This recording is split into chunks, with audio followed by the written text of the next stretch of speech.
నమామీశ్వరం సద్గురుం సాయినాథం. నమామీశ్వరం సద్గురుం సాయినాథం. సర్వదేవతా స్వరూపుల సాయినాథం యొక్క పాదపద్మ నమస్కరిస్తూ, అలాగే సాయి స్వరూపులు మీ అందరికీ కూడా పాదవందనం చేస్తూ, ఇక్కడ మన సొంత విషయాలు చెప్పుకోవడం కన్నా బాబా గురించి చెప్పుకోవడం ఎంత సమంజసం అవుతుంది.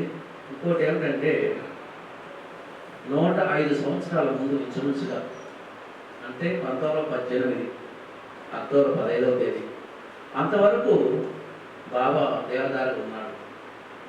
మనం చూడపోయినా మన తాతలు చూసినటువంటి మహనీయుడు.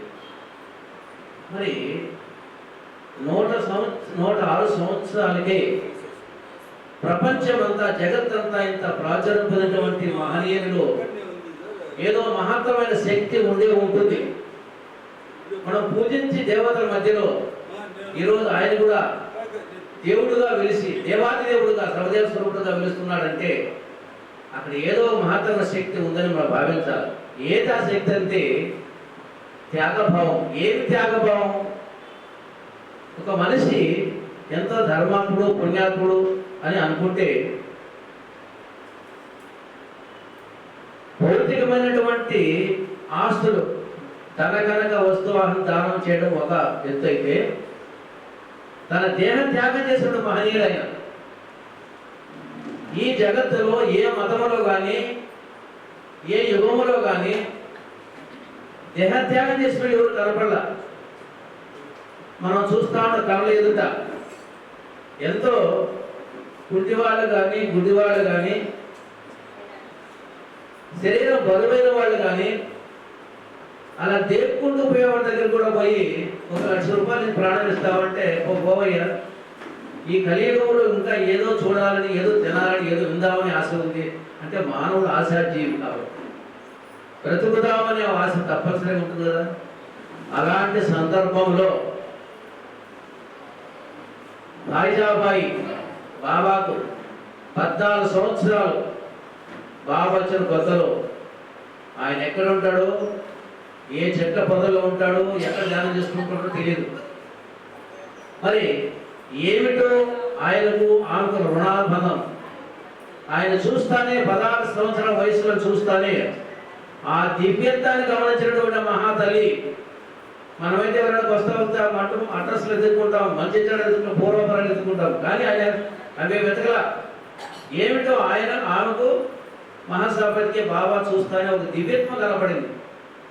దానికి అనుకున్న 14 సంవత్సరాలు ఆయన ఎక్కడ ఉంటాడో, ఏ చెట్ల పొదలో ఉంటాడో, ఏం చేస్తుంటాడో తెలియకుండా ఆ రొట్టె గొప్పలు పెట్టుకొని వెతికి దగ్గర పోయి కూర్చొని పెట్టి విస్తర వేసి వడ్డీ పెట్టి కొసరి బాబా తిను తమ్ముడా తిను అని కొసరి వడ్డించినటువంటి మహాతల్లి భాయిజాబాయి.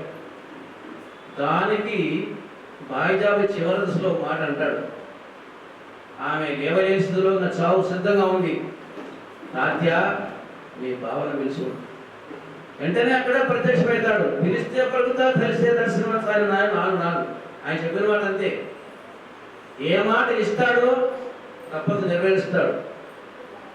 చెప్పేది తక్కువ, చేసేది ఎక్కువ. చేసేది ఎవరు చెప్పరు అసలు. మరి అమ్మ నిశ్చింతగా నేను నామస్మరణ చేసుకుని జీవయాత్ర సాగించుకో, నీ బిడ్డను నా ప్రాణాల నుంచి కాపాడుకుంటాను. చూడండి మాట. కాబట్టి మాట ఇచ్చే సులభంగా నెరవేర్చాలి కష్టం.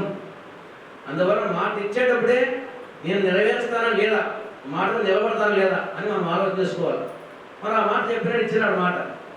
1918 అక్టోబర్ 15వ తేదీ మంగళవారం దశమి గడియలు దాటి ఏకాదశి వచ్చేటప్పటికి తన శరీరాన్ని విడుస్తాను. 1916 సంవత్సరం ఒక పొలిమేరియా దేవర పోయి అందరూ వచ్చేటప్పుడు అక్కడ అనుకుంటుంటారనమాట, ఆయన హిందువు, ఆయన మహమ్మదీయుడు, ఆయన హిందువు మహమ్మదీయుడు, ఇలా వాదులుకుంటూ ఉంటారు.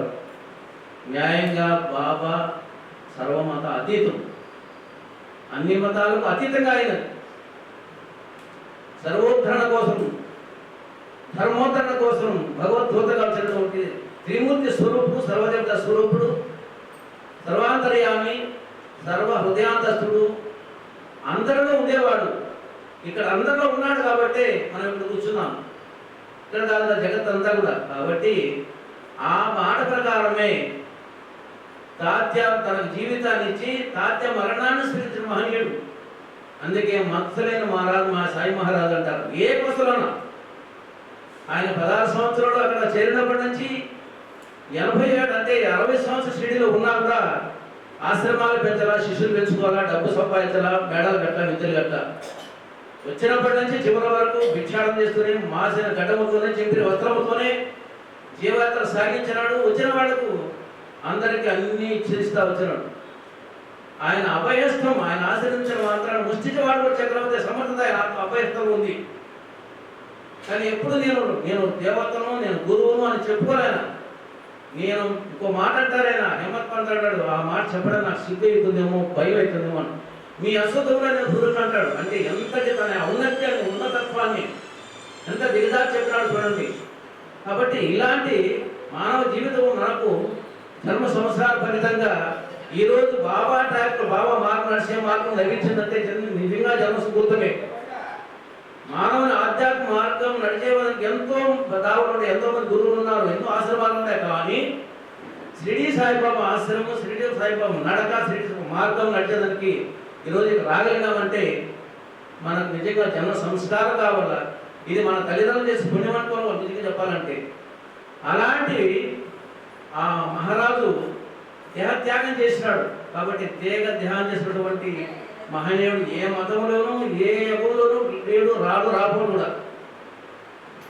అందువలన ఎక్కడ పోయినా మన ఉపన్యాసాలు విన్నా,